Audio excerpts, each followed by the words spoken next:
So this is Pink Parsnip Computers, and I thought I'd do a quick video of just how we build our PCs and how we initially set them up. What we always do, doesn't matter if they're brand new components like this particular build, or if some of the components are reconditioned, is we will always build them first on a workbench like this. I do wear anti-static gloves, one, because that's good because they're anti-static, but two, if you're building multiple PCs, believe it or not, the ends of your fingers just get absolutely battered, and if you get things like thermal paste on you, it just becomes really annoying. So I find wearing gloves really helpful. So today we're doing a B650 AM5 build. So this is a brand new board. It is the ASRock Pro RS series. We went for this board because it's a micro ATX case that we're going to be putting this in. But this is a really well-spec'd, well-priced micro ATX board. It's got 4 DIMM slots. Obviously it's an AM5 socket. You've got great heat sinks on the VRMs, and it's decent power delivery on this as well. So if you ever wanted to upgrade the CPU in the future, you absolutely could. You've got a USB-C header here on the right-hand side. You've got an M2 slot underneath this large heatsink, which of course has a thermal pad, that's the word, underneath. You've got your PCI slot here, your main PCI slot, and then you've got your secondary PCI slot here. Whereas normally, unlike the B620 chipset, you'll get one large PCI slot and then a smaller one, which will be used for things like Wi-Fi cards, etc. You've got your M2 slot there that I mentioned. You also have another M2 slot here and another M2 slot here. So there's 3, and there's another M2 slot just here, which you would use only for a Wi-Fi adapter. This particular customer doesn't need Wi-Fi, so we're not installing Wi-Fi. The motherboard actually comes pre-installed with the I/O shield, and we've got a seriously good amount of connectivity on there. There is a total of 1, 2, 3, 4, 5, 6, 7 USBs, a USB-C, a display port out, and a HDMI out, and even a BIOS flashback button. And you'll see in the very top, you've got 2 holes as well if you do want to put an M2 adapter in there for Wi-Fi. And as I said, this one isn't having that. This is actually going with a 7600X CPU and a AMD RX 9060 XT, so it's a new generation GPU. It's very much going to be built as a 1440p high settings machine. Obviously it'll play full settings on 1080p as well. Just back to the motherboard quickly, you do also have some RGB headers, which I'm really impressed with. You've actually got 3 of the 3-pin 5V, I believe that is. It's very early today, so forgive me if I'm a bit slower, a bit tired.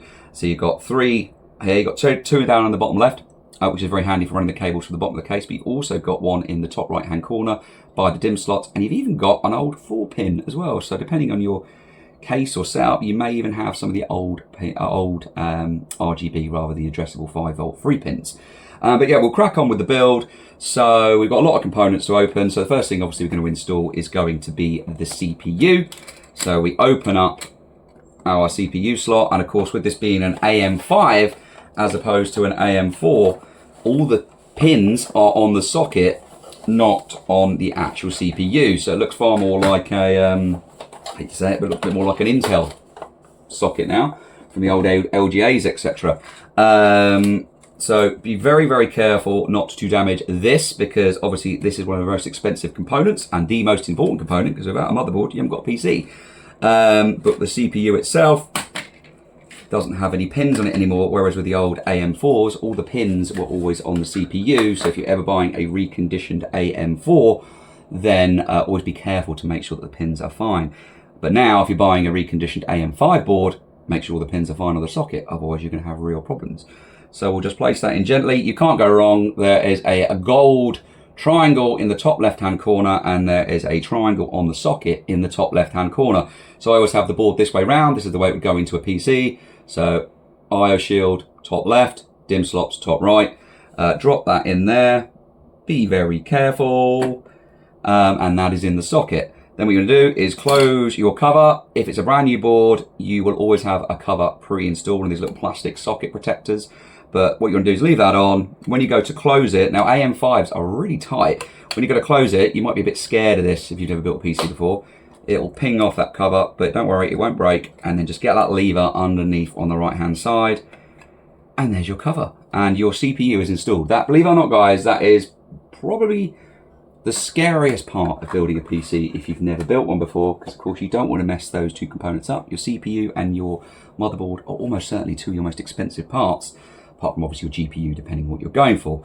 So put that in, and now what we'll do is we will install our NVMe. So I basically put everything together now, including the CPU caller, the RAM, and the NVMe, and I will then boot the PC and configure Windows and everything outside of the case.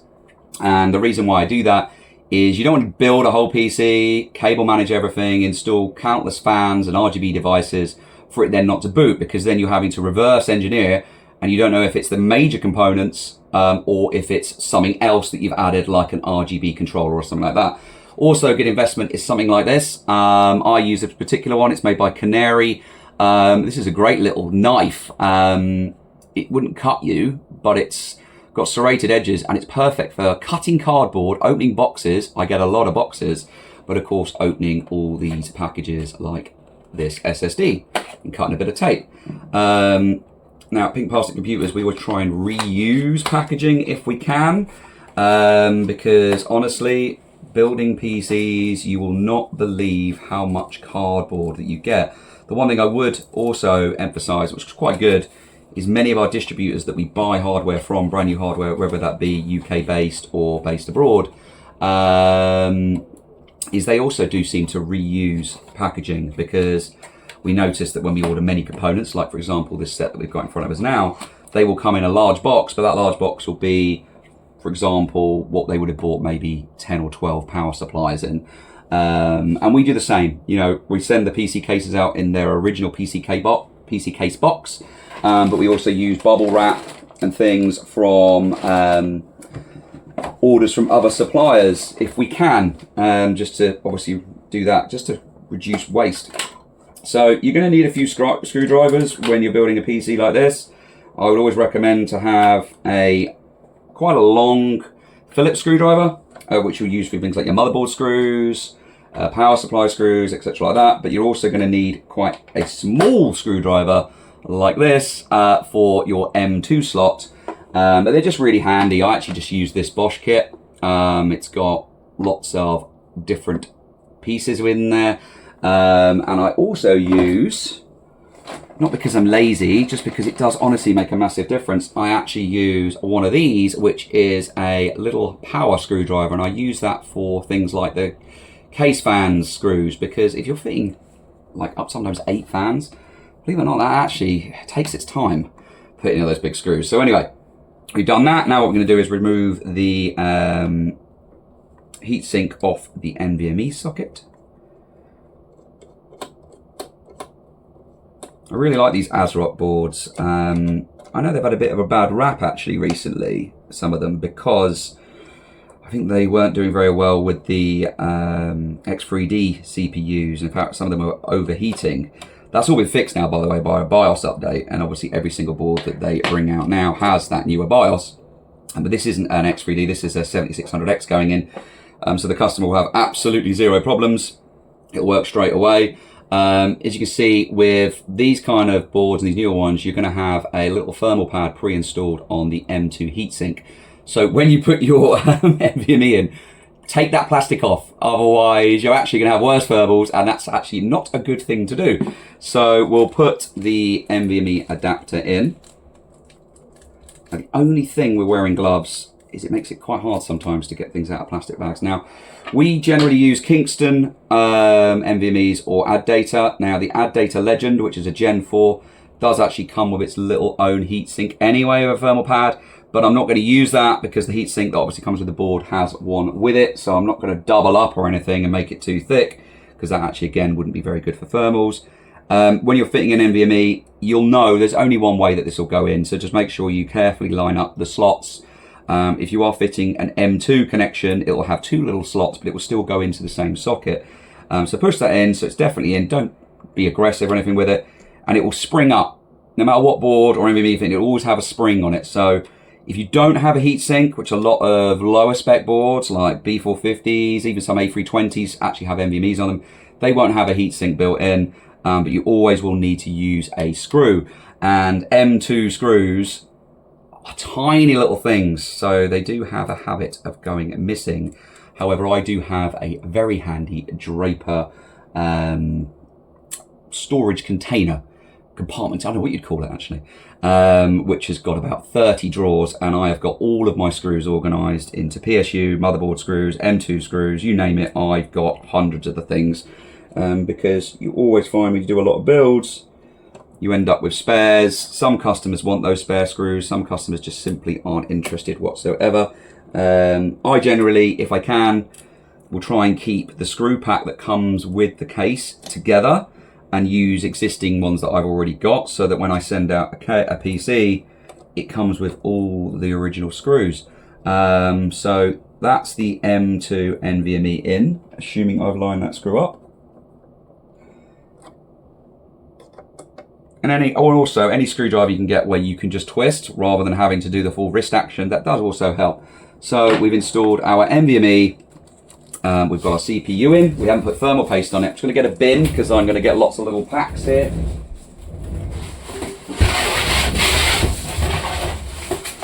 And I think it's important to keep your working area clean. Next, we will put in the RAM, and there's not really a particular order you have to do this in.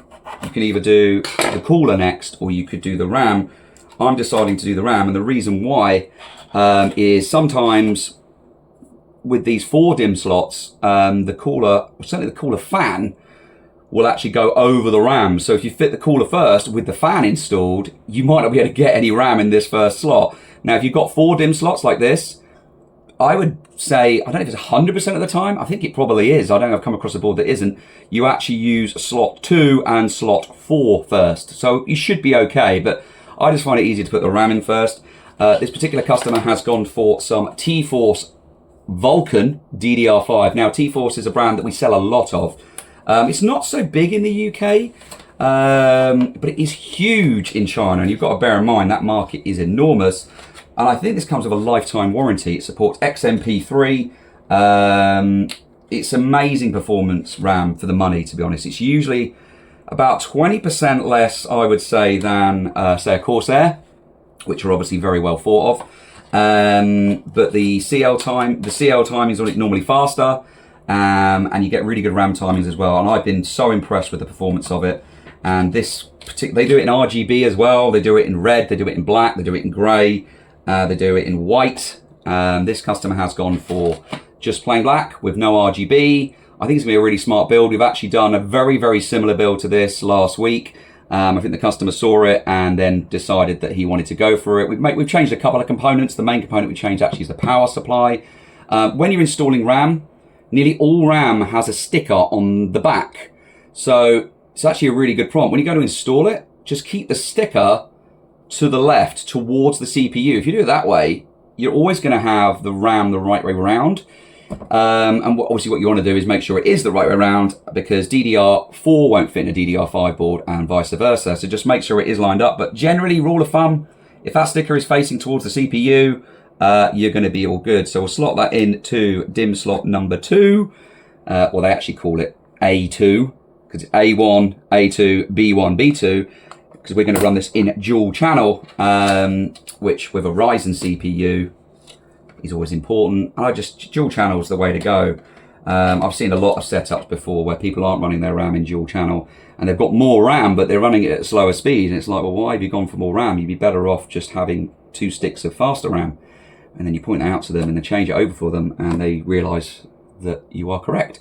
So that's now in. RAM's installed. Comes with a little T4 sticker. I don't install any stickers on builds. Actually, that's a lie. I install one, which of course is our Pink Parsnip sticker. It's a nice little subtle silver sticker. It usually goes in the bottom right hand corner of the build. Easy to get off if you don't like it.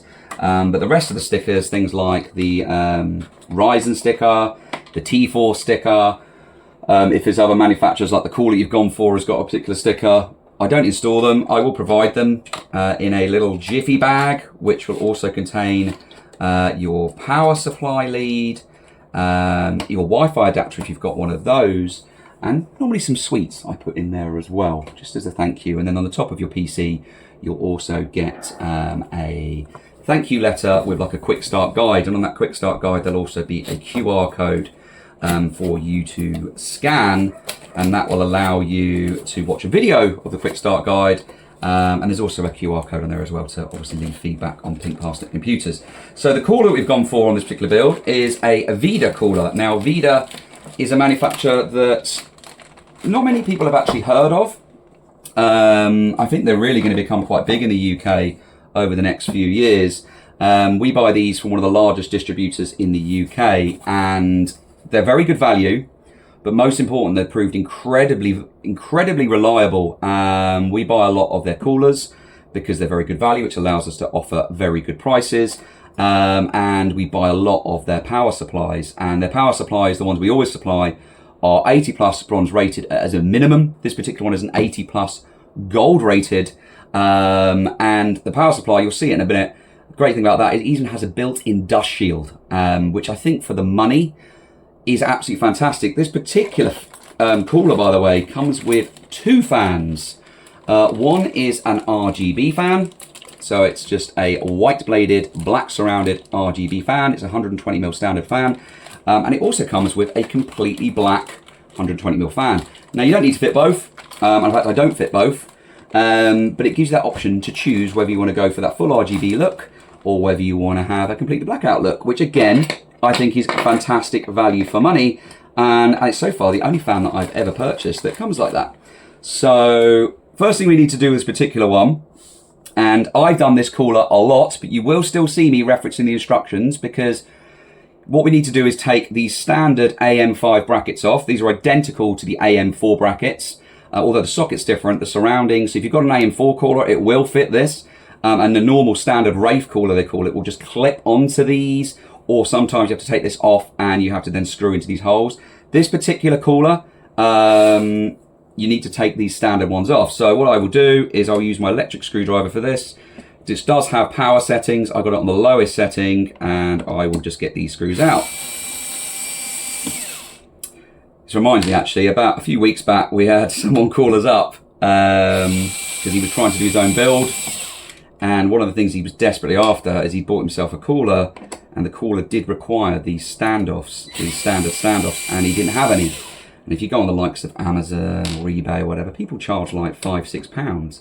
And we have hundreds of them, because nearly every build that we do doesn't come with a standard cooler. We always put an aftermarket cooler on from a different manufacturer, just because one is aesthetics.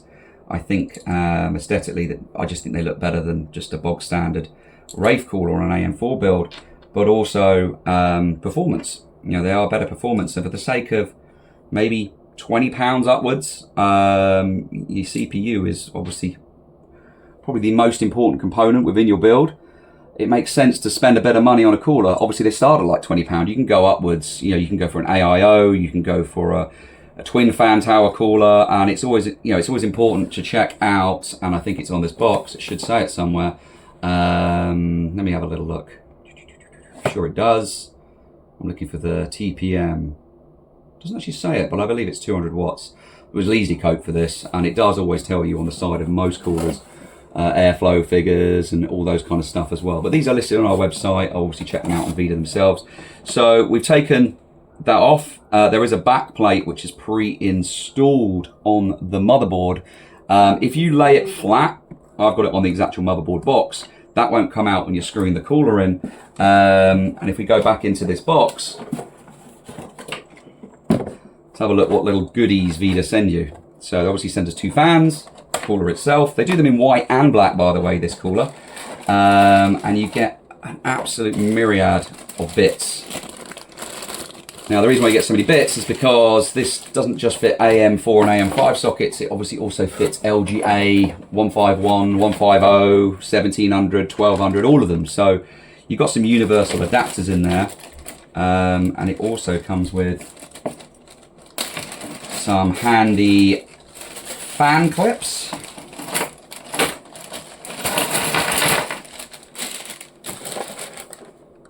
Which are these things, it's always knotted up together.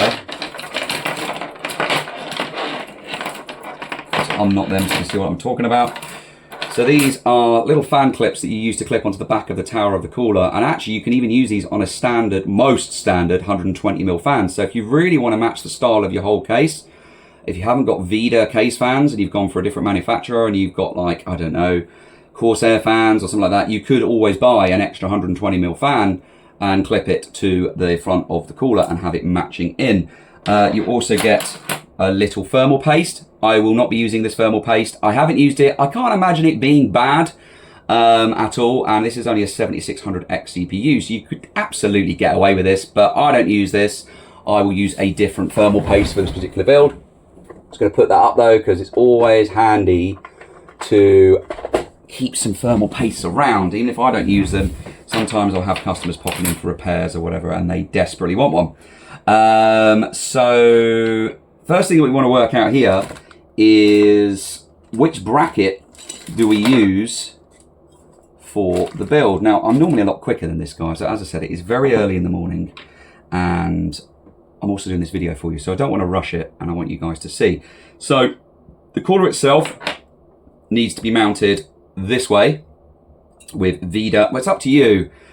Doesn't matter on this particular cooler. You can have Vida written downwards or Vida written upwards. I like to have Vida written upwards because it matches the writing of the heatsink and the ASRock branding. That's how I would do it. But it doesn't actually matter. But I think for aesthetics, have it written upwards because it also matches T-Force written on the RAM as well. And then what you want to do is you want to make sure you pick the right pair of these brackets. Now, I wouldn't normally do this, but I'm going to have a very, very quick look at the instruction manual because it would be very embarrassing for me to get this wrong, particularly as I'm making this video. And I know this is quite a long video, but it'd be really helpful for you guys just to see.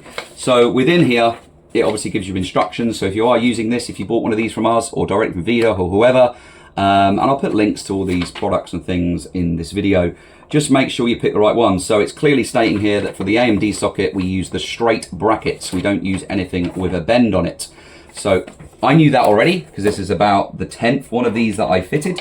I don't know, maybe more than that. So these are the brackets that we're going to go for. And then we're going to need these two screws, which screw those brackets to the underside of the cooler.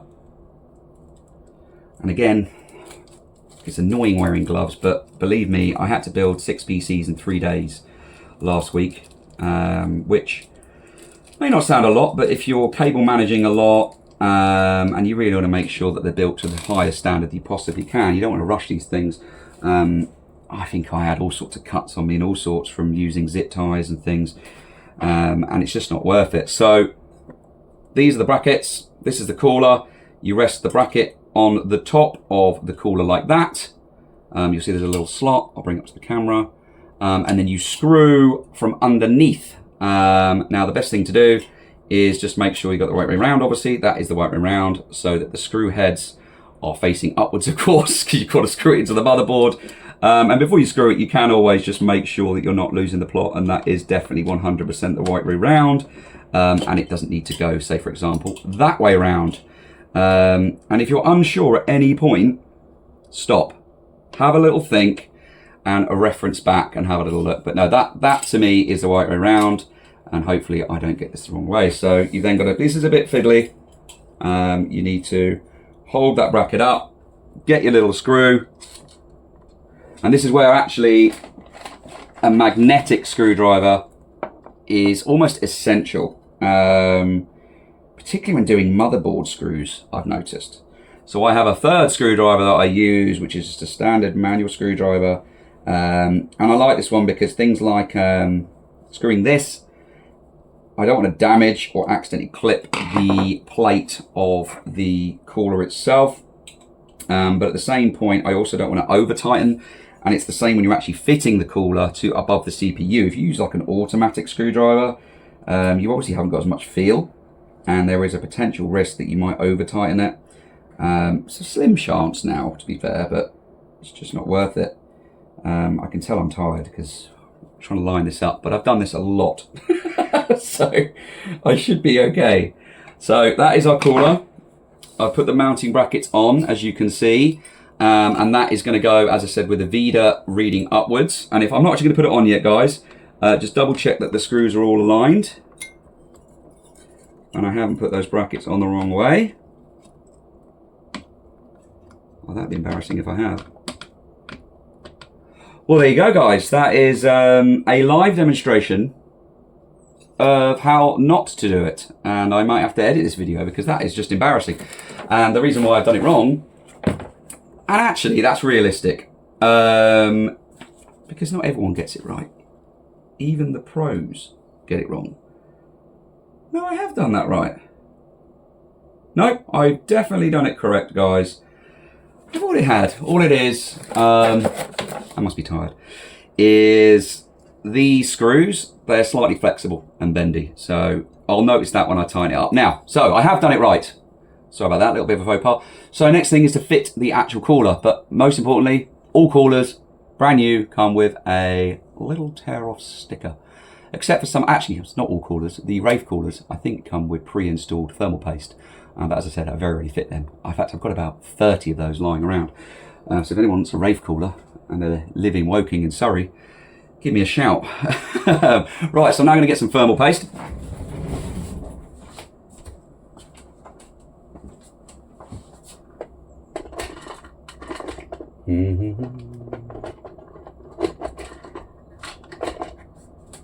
What I'm looking for, sorry if you're looking at my waist or God knows what, is one of my little spatulas. I have a lot of them. Where have they gone? You don't have to use a spatula, of course. You can just put it into the middle of the socket. Where have they gone? And there's me bragging about my well-organised cupboard. There you go, spatula.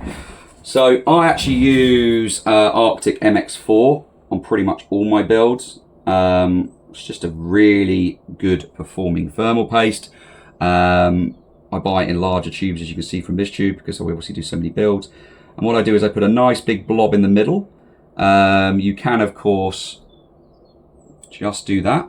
And then when you put the cooler on, it will compress that down. But what I also do is I use a little spatula and I spread it around a little bit, because thermal paste, and there's so many videos on YouTube and TikTok for this, it doesn't really make a massive difference. It can make a few percentage, but if you actually put thermal paste on too thick, it can make a difference. If you've got a good quality thermal paste, you only need a thin layer. So it's kind of like buttering toast. You only need a thin layer to get that as thin and as even as you can. So I always do, as I said, that lump in the middle, and then I spread it out like that. Try and get the spatula as flat as you can. Also, I definitely recommend, if you can, if you're ever changing your cooler or doing a build, I obviously recommend building it outside of the case first, but let's say you haven't. That's fine, but lay your case flat so the motherboard is still flat. Fitting a CPU with your PC vertical, you're making your life so much more difficult, because obviously thermal paste could drip into the socket potentially and drip down onto other components, but also it's just so much harder. So lay it down flat. I've now done that. That's now perfectly spread. I'm going to clean off this so I don't get thermal paste on myself.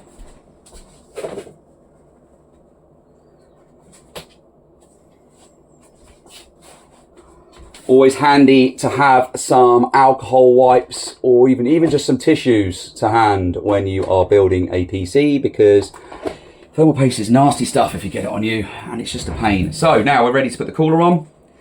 As you notice, I haven't got the fan fitted. I don't want to make my life harder, and I want to make sure it's the right way around. And we now need to line all of these screws up.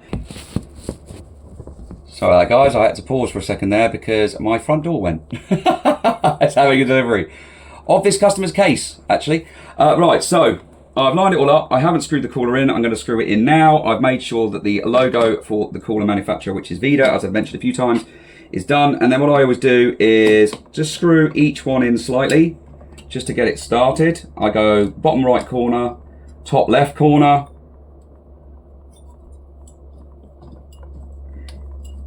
bottom left corner, and then top right corner. And then I just keep doing that, because that way, if you do it across all the corners like that, you're not putting too much pressure on any single one thing, if that makes sense. The other thing that's also worth noting, and I'll just quickly stop here, is within this Vida cooler, some other coolers made by like GameMax, Thermaltake, etc. They do actually come with plastic standoffs, which you need to install above the screw. Make sure that you install the right ones. This particular cooler doesn't, and that's what I really like about this cooler, because what they've done is when they've built the screw holdings, they've actually set it at the correct height already, so you don't have to worry about those standoffs, which is good. But also, some of those standoffs, it really annoys me that manufacturers make, are really annoying colours, like bright pink or like a peach, and you're trying to do your best when you're building a PC, or if you're speccing up your own gaming PC, to really make sure that everything ties in to give you a really clean look, and then all of a sudden you got some weird peach coloured plastic things, standoffs underneath your cooler, which you're probably never going to notice them, but if you're as anal as I can be about these things, sorry, that's a bit of a funny word maybe to use, then that might annoy you, and it annoys me. So yeah, we're just working our way around.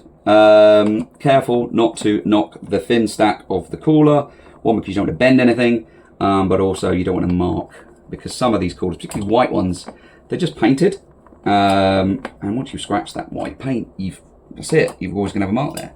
But that's normally covered up by a fan anyway. But yeah, just be as careful as you can, take your time, don't rush it, and just get those screwed in until they either make a funny click noise or the screw just won't go any further. You don't have to go crazy, you're not trying to hang a picture on a wall here and screw everything like that. This is a computer. So one left just to tighten a little bit, and that little click, that noise, it's because the spring is telling me that to stop. So that is the cooler now installed. So that's all the scary bits done. Next thing that I always do, even though I'm starting the PC outside of its case, is I do install a cooler fan. And I might as well use one of the ones that comes with the cooler.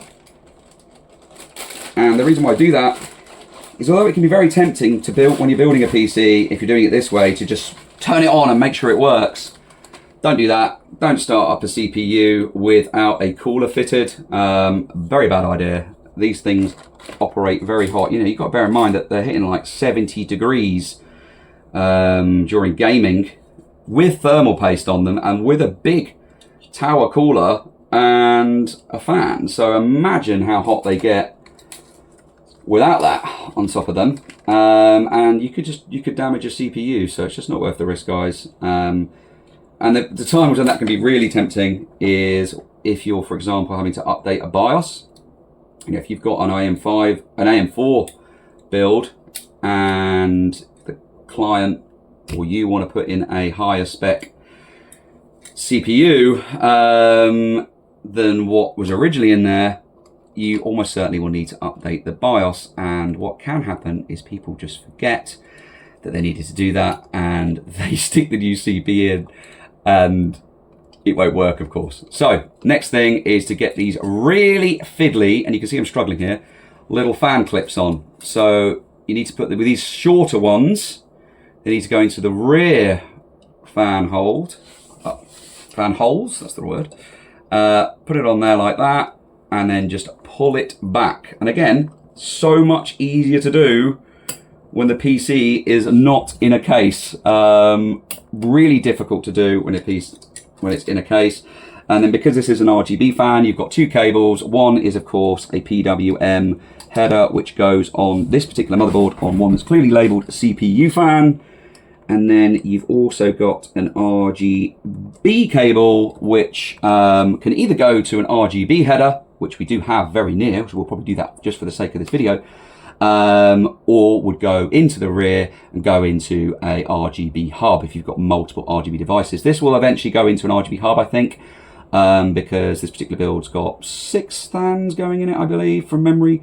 But for now, we will just pop it onto this header, which is very, very near, just to the right of the DIMM slots. Just be really careful to line that the way around. You've got 2 pins on one side and one on the other, and the third slot isn't there. And whatever you do, never plug a 4-pin device on a 3-pin, or try and ram a 3-pin on a 4-pin. Just check you've got the right things. And that, theoretically, is all the components installed and ready to try and boot up. I'll put all the extra brackets back into the Viva box. And if a customer is collecting, we obviously let them take all the boxes of their components, because if they ever want to sell the PC on, that makes it handier. If they want to change, sell this on, they get another cooler. If they've still got all the LGA brackets, they can obviously sell it to someone who's got an Intel build or an AMD build.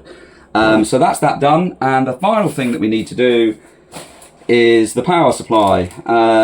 So for the power supply, this particular customer has got a fully modular PSU. And the reason why we've gone for a fully modular, even though they are slightly more money, is the particular case it's going in is very compact. And we have built this exact build with a non-modular power supply, and it's possible. We did it. We managed to cable manage it, and that was even with a very large 800 watt power supply. But this particular customer has a old 3.5 hard drive which he wants to put in the drive bay. And if you're doing if you've not got a modular power supply, all the cables are obviously built into the power supply, and you need to put them somewhere. Now, a lot of the cables go up into the case because you've got obviously your CPU connector. You've got your motherboard 24-pin ATX plug. You've got PCIs for your graphics card, all that kind of stuff. But yeah, cable manage was very fun. So this is the Heracles series. That's how you pronounce it, Heracles series. It's quite a heavy lump. This is a 750 watt plus gold rated. Amazing value power supply. Honestly, for the money, it's outrageous. I really think it is. And people, you don't want to put a bad quality power supply. In fact, I did a TikTok the other day. I was repairing a PC for a client, and the power supply that came with it, where he bought it from, won't say any names, was a perfectly okay power supply for maybe a desktop build or a standard PC build, not a gaming PC. But it didn't even have a 6-pin PCI, 8-pin PCI connector on it, and it didn't even have an 8-pin CPU connector, and he was running an i5 with just 4 pins, which it will run, but his PC kept crashing, and it's because the power supply couldn't cope. So what do you get inside a VIDA gold rated modular? You get a bag of cables. These cables are great. They're really thin. They're really good quality. And of course, we're only going to use the cables that we actually require, which means cable managing will be easier. So you get a bag of cables. Of course, the spare cables go to the customer. So if he wants to add other devices in the future. And the power supply comes in this lovely velvet effect bag. Like it's a jewelry or a watch, which I think is a nice little touch. And it's got, with cheaper power supplies, you quite often find they've got absolutely no weight to them. So you think, has it got any heat sinks in it? How does it keep itself cool? This thing is pretty damn solid. So that's the power supply itself. Pretty nice standard branding. You've got a plain black side on one. You've got a VIDA logo on the other, saying 750 watt modular. And of course, that's 80 plus gold rating. You've got all of your rails and power outputs on here. You have the fact that it's fully modular. As you can see, no cables are pre-plugged in. But look at that. We've even got a connector here for an RTX graphics card. And it will support two 4-pin 8-pin CPUs. Is 4-pin, 8-pin? 4-pin. No, it is 8-pin. So if you've got a more powerful CPU and motherboard, you've obviously got that.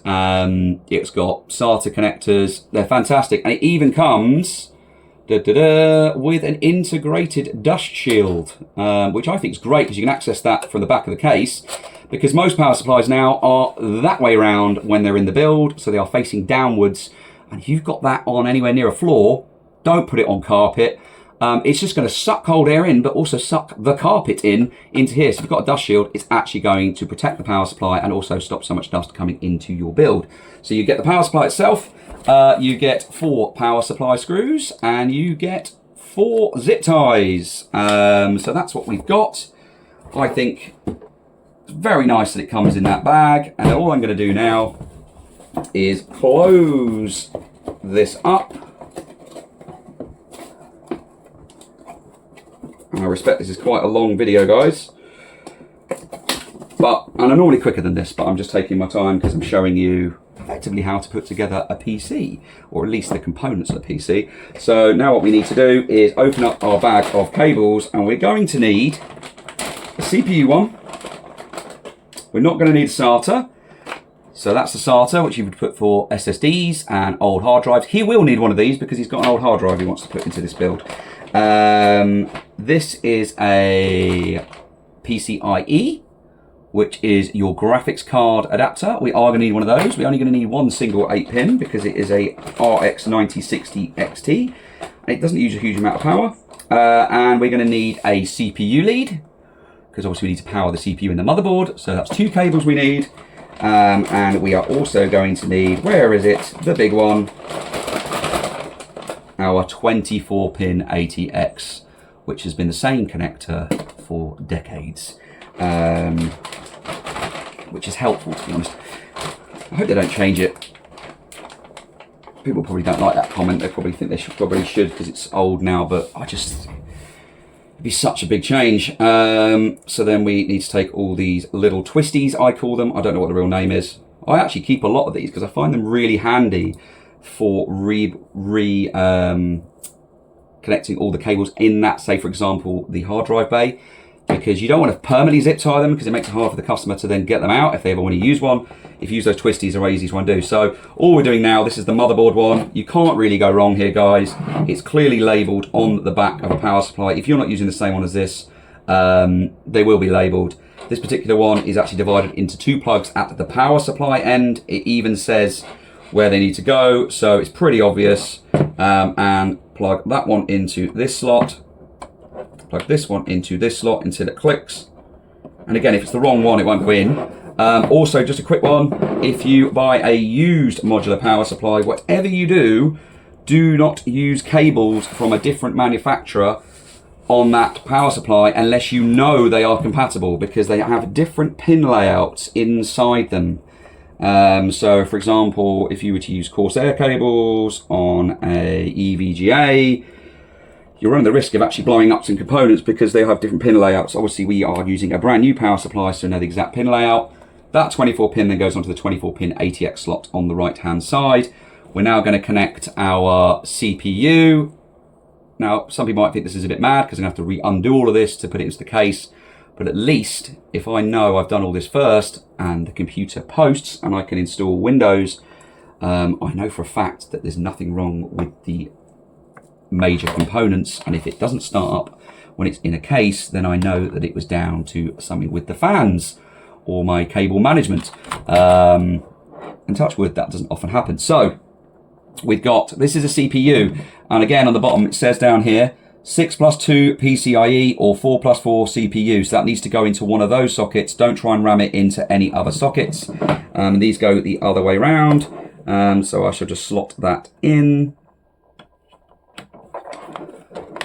That's that in there. And of course, with these cables, you actually get 2 connectors, but this particular motherboard only requires the single one. So when I come to Cable Manager, I will have the other one hidden in the back. Plug that in, and then the final thing we need to connect is the PCIe cable. And I said these are all braided cables. They're really, really nice, but they're not too thick either. So again, easier to cable manage. And if you go for you're doing a black build, they're not unattractive cables. You know, they're not like those horrible mustard ketchup cables that you can sometimes get on cheaper power supplies, which I hate. So again, that clearly says PSU. We know it's a PCIe cable, so we then slot it into the one that is labeled as PCIe. That goes in there. And then the final component, guys, the most exciting one on a PC build, the graphics card. So let's get the graphics card.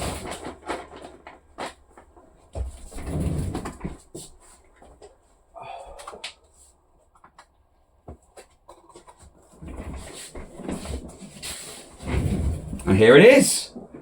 It is the, again, ASRock. We've got an ASRock build going on here. Challenger series RX 9060 XT 8GB model, so it's not the 16 gig, 12 gig, can't remember what it is now. So it's about £80 cheaper than a higher VRAM model, but for 1440p, which is what this customer's playing at, it's great. You know, and obviously we can build a PC to order. You know, you can, if you don't see a PC on our website, spec that you like, or if it's not exactly what you want, it doesn't matter. Just you know, as you can see, these components have all been ordered in brand spanking new for this customer. Components are delivered next working day to us, and then if we've got availability, we crack on with that build the same day, or it'll start being built the next day. I think our average turnaround is about a maximum of 5 working days from the order being placed to it actually being delivered to you. Obviously, when you collect it, it's even quicker. But yeah, we'll put that box together, and if you collect it, I like it when people collect them because it's nice to meet your customers, nice to show them the PC, see the excitement on their face, but also you can take away things like the boxes as well. We don't actually post these. That's not because we're mean, or we like collecting empty boxes, or we even sell them on eBay. We don't. In fact, they're a pain because we've got so many of them. It's just that, you know, we've got to try and keep our prices as competitive as possible, and postage already costs a fair bit because we use fully insured postage. But if you were to suddenly stack up all these empty boxes, you know, you've seen here, we've got motherboard, graphics card, power supply. It makes the boxes bigger, and therefore the postage is more. And if you want that, we can do it. Obviously, we can post them out, but standard we don't. But if you collect, of course, you can have all your boxes, no problem. So I'm going to peel off the plastic.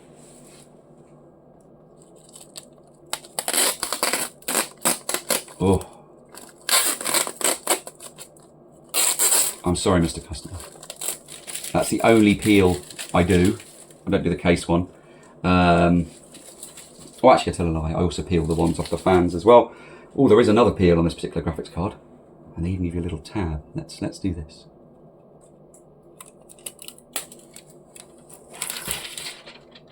That was a nice one. Love that. Now stuck to my arm, but I love it. Won't come off. And you get a little protector on your PCIe connectors. Take that off, obviously you can't plug it in otherwise. Keep that to the side. And if you do build it like this, if you rest it on the motherboard case, the box, if you bring it to the side like this, you can easily plug this in and still, and not risk it not going to the socket. So you just literally line that up, give it a nice little gentle push until it clicks. That is the card installed on the board. We now know we've already got our PCI connectors. As I said, this graphics card only takes one.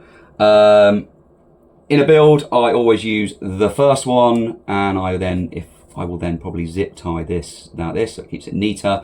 But this, yeah, I will use that one. Sometimes I'm just testing, I just use the daisy chain one because it will stretch easier. But that is now plugged in. So this theoretically is a PC ready to go. You could literally use this now to game on. Wouldn't look very good. It'd be a bit dangerous having all your components exposed to the world. So what I'm going to do is I'm going to grab a installation USB for Windows 11 or Windows 11 Pro, depending on what the customer goes for. Double check everything's in. I'm going to put this into one of the USBs. They're all very fast on this motherboard, so it doesn't really matter which one I put it in. And then what I'm going to do is just pop that in. And it's handy with this board that the I/O shield's already installed. I actually really like that on these ASRock boards.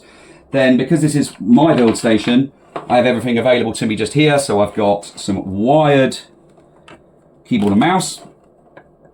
I prefer using wired than wireless when I'm doing builds. Just because, maybe because of drivers maybe, but actually so annoying if your batteries run out. And then this particular card, graphics card, has 3 display ports. You've got 1 HDMI, nearly every graphics card now only comes with 1 HDMI, and then 2 display ports. I'm actually using a HDMI, so you take out the little plug, one of these, don't lose that, I like to put it back in for the customer if I can, plug in my HDMI, and then last but not least, we're going to plug the kettle lead into the power supply. Make sure it's on the 0, not the line as I plug it in. I don't know if that actually makes a huge difference, but psychologically I just prefer it. Then hit that onto the power, and you can see already we've got some lights on the motherboard, some RGB ones just here. So we know we're getting power. So now what we need to do is we need to turn the PC on. We obviously don't have any connectors onto the pins down here. You can't see them sadly because the graphics card's blocking it. But if you take a screwdriver and if you find out which ones are your power button, most motherboards, it's the top 2 right pins. And if you just bridge across those 2, it'll trick it to think that it's obviously got a header connector on it and power it up. Which it did. No sparks, no bangs. I'm just going to take my gloves off. It's going to take a while to post the first time because it's doing all the RAM timings and stuff, and this particular board has got some lights on the right hand side that tell us what's going on: CPU, DRAM, VGA and boot. The good news is it's definitely gone into boot, and then what I'll do is I'll hit the delete key because I want to go straight into the BIOS and I want to check things like XMP profile and stuff like that. In fact, I was too slow. I missed the delete key. How frustrating. But what I'm going to do is quickly pause the video and I'm going to show you what it looks like from this side. Guys, this is what it looks like from the other side, and I hope that camera angle actually worked. I tried to think the best way to mount my phone to record it. So you can see we've got, the graphics card is installed. We're on the motherboard box, as I said. I used these 2 pin headers just there, the one that say power button, to trick it to thinking it was in a case with that header connector on there. We've got our NVMe installed. We've got a 24 pin adapter there. You can see there's RGB lighting on the motherboard underneath, but you can also see our RGB fan is working as well. And what's really lovely is they're already synced. Look at that. Fair play to you, ASRock. Really like that. The graphics card on this does have an RGB as well, but you have to install software once the PC is built to actually customize the color of that to match in with your whole build. But yeah, we're up and running, and we are at the Windows 11 setup screen. I didn't quite hit the delete key in the BIOS quick enough. Silly me, but I'll get it all installed and I'll go back into, I'll probably reboot it now actually, go back into the BIOS and just make sure things like secure boot are enabled, because I don't want to have things like CSM and secure boot not enabled before I install it. But that is how we put together the components of a new PC build, and I hope that helps our customers, but I also hope it helps anyone who's looking to do a PC build themselves. I realise it's quite a long video. I'm normally faster than that, but I didn't want to rush this and talk you through the components. I really appreciate your time watching this if you did follow it for the whole video, or even if you just went to a certain snippet that you needed to watch. Follow us and like and subscribe. It'd be great to obviously grow our channel. We don't just obviously build gaming PCs that we sell. We do repairs, we do benchmark reviews, and I've been personally building PCs for over 20 years now. I'm definitely getting a little bit older. And it's just something I love doing. And it's great to do custom builds for customers just to make sure it's exactly what they get. We always try and be the best value that we can.